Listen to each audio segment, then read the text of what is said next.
Praise the lord. ఈరోజు వాక్య భాగం 1 కొరింథీయులకు రాసిన పత్రిక 8వ అధ్యాయం 9వ వచనం. అయినను మీకు కలిగి ఉన్న ఈ స్వాతంత్రం వలన బలహీనులకు అభ్యంతరం కలగకుండా చూసుకొనుడి. ఈరోజు ఈ వాక్య భాగం ద్వారా దేవుడు మనతో మాట్లాడుతూ ఉన్నారు. ఈ 1 కొరింథీయులకు రాసిన పత్రిక 8వ అధ్యాయం 9వ వచనం గనక మనం చూస్తే, అయినను మీకు కలిగి ఉన్న ఈ స్వాతంత్రం వలన బలహీనులకు అభ్యంతరము కలగకుండా చూచుకొనుడి. ఈరోజు ఈ వాక్య భాగం ద్వారా దేవుడు మనతో మాట్లాడుతూ ఉన్నారు. మరి బైబిల్లో రిపీటెడ్గా అభ్యంతరము అన్న పదాన్ని మనం చూస్తూ ఉండొచ్చు. చాలా రిపీటెడ్గా ఈ పదాన్ని చూస్తాం. మరి అసలు ఈ అభ్యంతరం ఏంటి అని అంటే గనక, మీలో ఎవడైనను ఈ చిన్నవానికి అభ్యంతరం కలిగజేస్తే గనక వాని మెడకి తిరగట్రాయి కట్టి వాని సముద్రపు దిగువ భాగాలకి మరి పడవేయబడ్డ మేలు అని రాస్తూ వచ్చారు. సో మనం చాలా సందర్భాల్లో as a Christian you have to focus. ఆ అభ్యంతరం అన్న పదాన్ని మనం ఎక్కువగా ఫోకస్ చేయాల్సి ఉంటుంది. అదేంటి, ఎందుకు అని అనుకుంటున్నారా?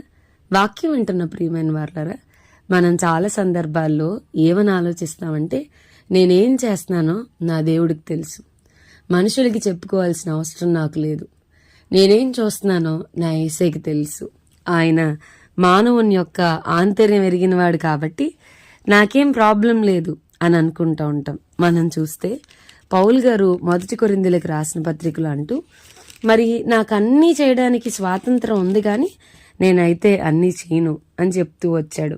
నేను అందరి విషయంలో స్వాతంత్రుడనే ఉన్నాను అని చెప్పి రిపీటెడ్గా ఈ పదాలని ఉపయోగిస్తూ వచ్చారు. మరి అభ్యంతరం అంటే ఏంటి? మన వల్ల బలహీనంగా, అంటే క్రిస్టియన్ ఫెయిత్లో అప్పుడే ప్రభువుని తెలుసుకున్నవారు కానీ, లేదా వారి విశ్వాసంలో బలహీనులుగా ఉన్నవారు కానీ, మన వల్ల అభ్యంతరం వారి విశ్వాసానికి కలగకుండా, మనం వారి విశ్వాసానికి అభ్యంతర కారణంగా ఉండకుండా ప్రతి క్రైస్తవుడు చూసుకోవాలి. Hello, as a Christian we have to maintain hour testimony. మనకి సాక్ష్య జీవితం అనేది చాలా ముఖ్యం.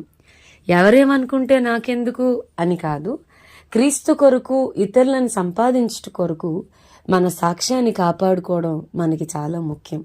బాలుడు సమూయేలు కొరకు రాస్తూ, అతడు మనుషుల దయందును దేవుని దయందును రెండూ చాలా ముఖ్యం మనుషులకి.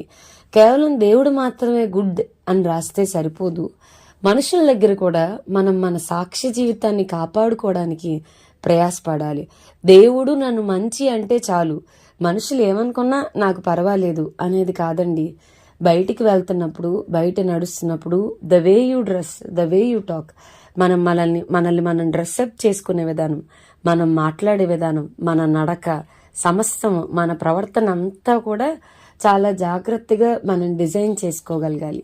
అందుకే కదండి వాక్యం చెప్తా ఉంది, మనం క్రీస్తుని 2 విధాలా ప్రకటించవచ్చు. ఒకటి మన బ్రతుకు ద్వారా, రెండోది మన మాట ద్వారా.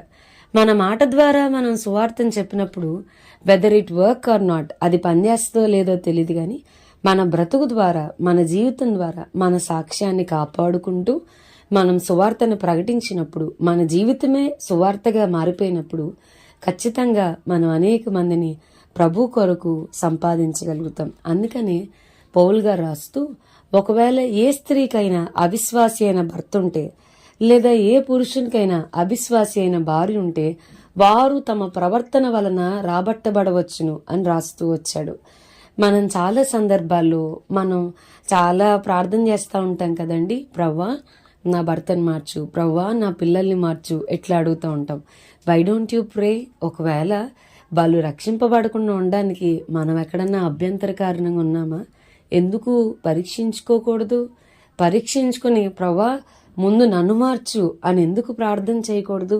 యాజ్ ఎ క్రిస్టియన్ ఎవరికైనా మనం మాట్లాడే విధానం కానీ, మనం దేన్నైనా యూజ్ చేసే విధానం కానీ ఎవరికైనా అభ్యంతర కారణంగా ఉంటుందా? మన వల్ల బలహీనంగా ఉన్న క్రైస్తవులు ఎవరన్నా ఇంపాక్ట్ అవుతున్నారా? ఎన్నో సంవత్సరాల నుంచి మందిరానికి వెళ్తున్నారు, వీళ్ళు ఎందుకు ఇలా ఉన్నారు? ఎన్నో సంవత్సరాల నుంచి మందిరానికి వెళ్తున్నారు, వీళ్ళే ఎందుకు మారలేదు? అందరూ మనల్ని గమనిస్తూ ఉంటారు. మన వల్ల ఎవరైనా విశ్వాసంలో మరి కృంగిపోయేలాగా, వారి విశ్వాసంలో వెనకడుగు వేసేలాగా మనం ఎక్కడన్నా ఉన్నామా, మనల్ని మనం ప్రశ్నించుకోవాలి, పరిశీలించుకోవాలి. సో మన భక్తి జీవితం ద్వారా ఎవరికి అభ్యంతరకారకంగా మనం ఉండకుండానట్లుగా ప్రభు మనందరికీ సహాయం చేయనుగాక.